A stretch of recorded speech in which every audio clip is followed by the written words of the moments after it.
commencement mettre grand soin à donner une bonne opinion de lui, et considérer que c'est une chose dangereuse et mortelle de se trouver dans la situation contraire. Il doit penser que sont plus exposés que les autres à ce danger ceux qui veulent faire profession d'être très plaisants et qui pensent s'être acquis par leur façon plaisante une certaine liberté grâce à laquelle il leur soit convenable et permis de faire et de dire ce qui leur vient à l'esprit sans réfléchir. De tels gens se lancent souvent dans des discussions dont ils ne peuvent sortir, si bien qu'ils veulent alors céder en faisant rire.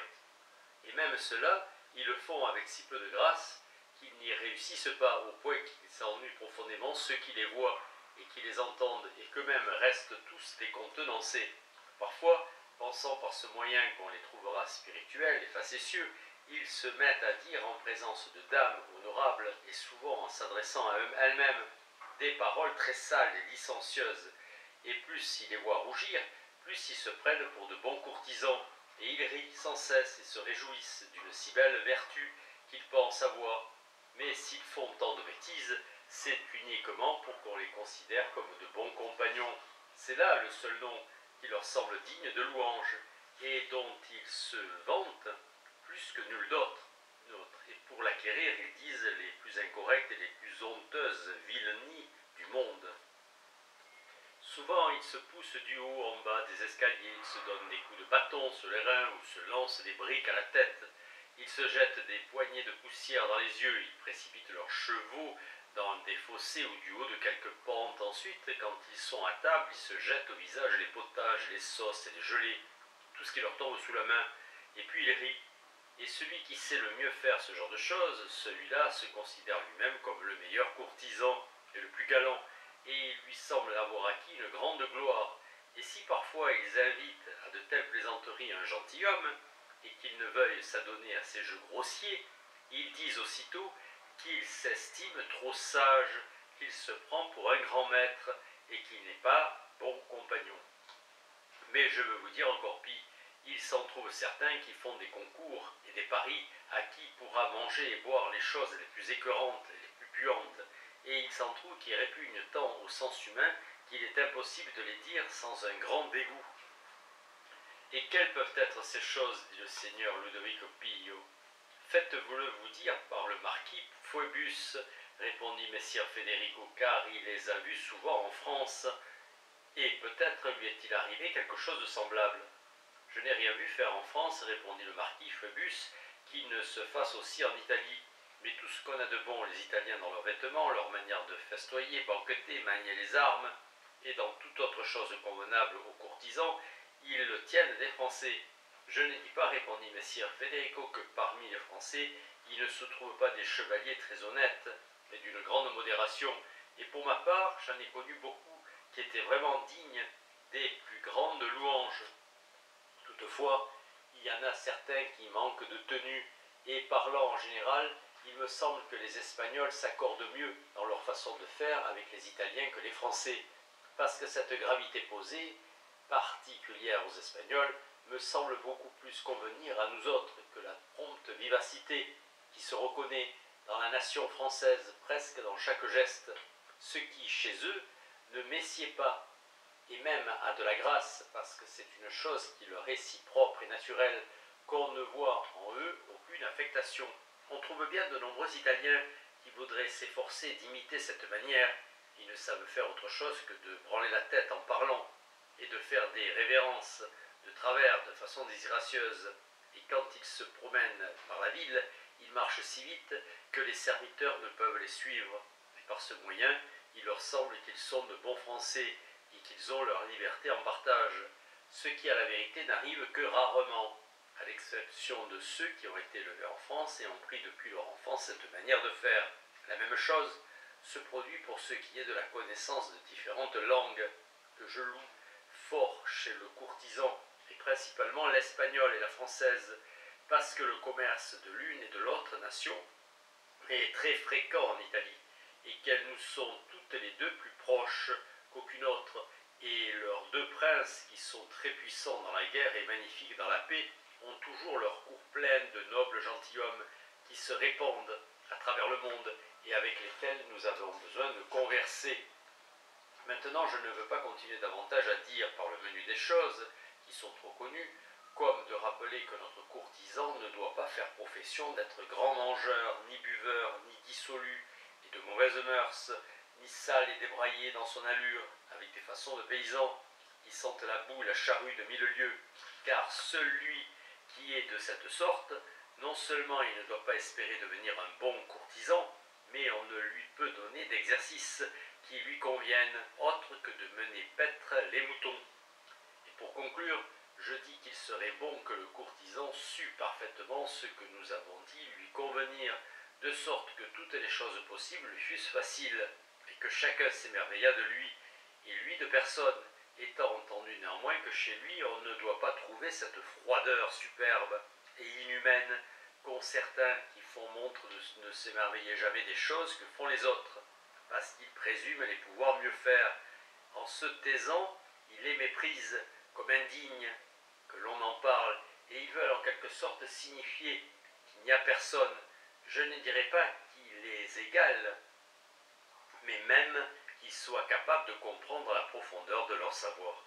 C'est pourquoi le courtisan doit fuir ces manières odieuses et louer avec gentillesse et bienveillance les œuvres des autres, et bien qu'il se sente admirable et de beaucoup supérieur à tous, il ne doit pas montrer qu'il s'estime tel, mais parce que dans la nature humaine, des perfections aussi accomplies se trouvent rarement et peut-être jamais, l'homme qui sent en soi quelques défauts ne doit pourtant pas se défier de soi-même, ni perdre l'espoir de parvenir à un bon degré, même s'il ne peut arriver à cette parfaite et suprême excellence à laquelle il aspire. Car, en tout art, il y a de nombreuses places honorables, outre la première, et il n'a bien guère que celui qui tend au sommet ne dépasse pas le milieu. Je veux donc que notre courtisan, s'il se trouve excellent en quelque autre chose que les armes, s'en prévale et s'en honore de bonne façon, et qu'il soit si discret et de bon jugement qu'il sache amener adroitement et à propos les personnes à voir et à entendre ce en quoi il lui paraît qu'il excelle, en semblant toujours le faire, non par ostentation, mais par hasard, et parce que les autres l'ont non prié plutôt que de sa propre volonté. Et dans tout ce qu'il doit faire ou dire, qu'il se présente toujours, si c'est possible, après s'être préparé et y avoir réfléchi, en paraissant cependant faire le tout à l'improviste. Mais pour les choses dans lesquelles il se sent que moyennement habile, qu'il les touche comme en passant, sans beaucoup s'y arrêter, de manière pourtant qu'on puisse croire qu'il en sait beaucoup plus qu'il ne montre, comme faisaient parfois certains poètes, qui faisaient allusion à des points très subtils de philosophie ou d'autres sciences, alors que peut-être il n'y entendait pas grand-chose. Quant à ce dont il se reconnaît totalement ignorant, je ne veux pas qu'il en fasse jamais profession, ni qu'il cherche à acquérir par là de la réputation. Au contraire, quand l'occasion se présente, qu'il confesse clairement qu'il n'y connaît rien. Voilà, dit Calmetta, ce que Nicoletto n'aurait pas fait. Surnom du philosophe Paolo Nicola Vergna, qui enseigna à Padoue, mort en 1499. C'était un excellent philosophe, mais qui ne connaissait pas plus les lois que la manière de voler, bien qu'un podestat de Padoue eût délibéré de lui donner une chaire de droit. Or, jamais il ne voulait céder à la persuasion de nombreux écoliers et décevoir ce podestat en lui confessant qu'il n'y connaissait rien, disant toujours qu'il ne s'accordait pas sur ce point l'opinion de Socrate, et qu'il n'appartenait pas à un philosophe de jamais dire qu'il ne sait point. Je ne dis pas, répondit Messire Federico, que le courtisan doit dire de lui-même, sans être requis, qu'il ne sait point, car je n'aime pas cette sottise qui consiste à s'accuser et à dire du mal de soi-même. C'est pourquoi je ris parfois de certains hommes qui, même sans nécessité, racontent volontiers certaines choses, qui, bien qu'elles soient peut-être arrivées, sans que ce fût leur faute, entraînent néanmoins avec elles une ombre de déshonneur. C'est ce que faisait un chevalier, que vous connaissez tous, qui toutes les fois qu'il entendait parler de la bataille qui eut lieu dans la région de Parme contre le roi Charles, commençait aussitôt à dire comment il avait fui, et il ne semblait pas que de cette journée il eût vu ou entendu autre chose.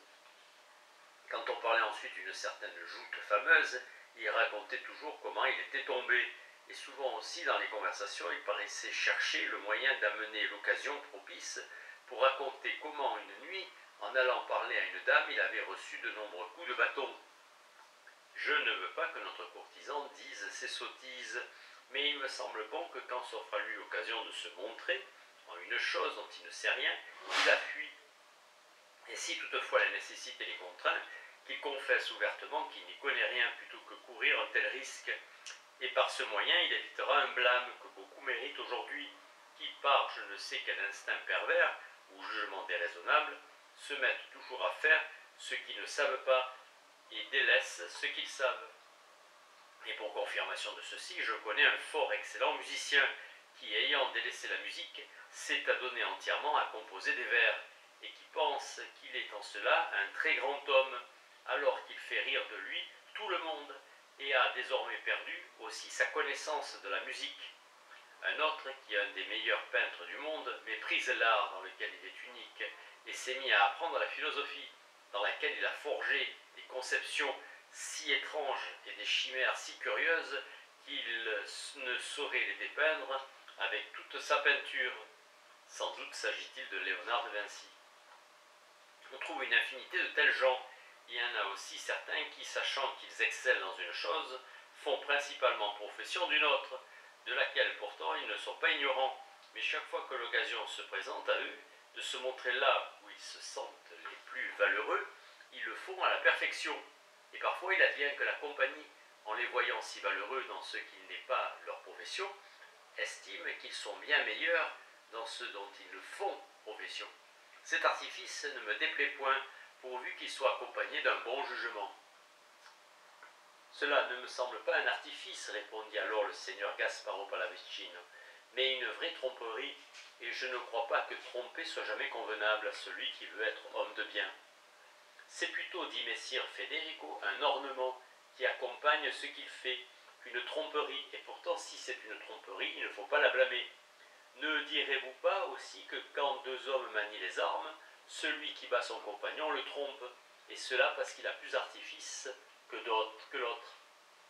Et si vous avez une pierre précieuse, qui semble belle quand elle n'est pas sertie, et qui vient ensuite entre les mains d'un bon orfèvre, qui en leur chasse bien, la fait paraître beaucoup plus belle, ne direz-vous pas que cet orfèvre trompe les yeux de celui qui la voit? Et pourtant il mérite d'être loué pour cette tromperie, car avec un bon jugement et avec l'art des mains habiles, souvent ajoute de la grâce et de l'ornement à l'ivoire, à l'argent ou à une belle pierre en l'entourant d'orphins.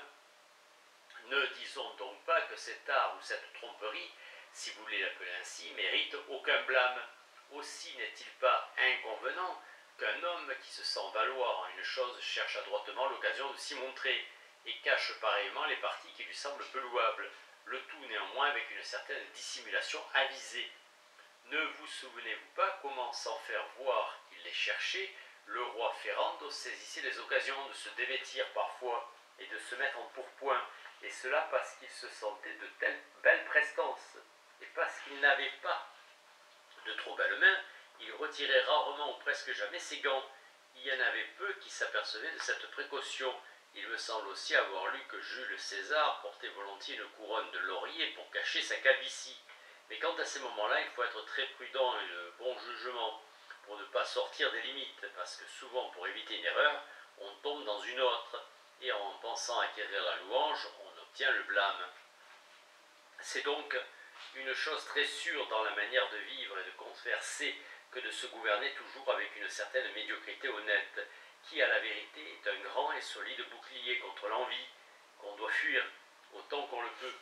Je veux aussi que notre courtisan se garde d'acquérir le renom d'un menteur ou d'un vaniteux, ce qui advient parfois à ceux-mêmes qui ne le méritent pas. C'est pourquoi il doit toujours être attentif dans ses propos, à ne point sortir de la vraisemblance, et de ne pas dire non plus trop souvent ces vérités qui ont l'apparence du mensonge, comme font beaucoup qui ne parlent que de miracles, et veulent avoir tant d'autorité que venant d'eux les choses les plus incroyables soient crues.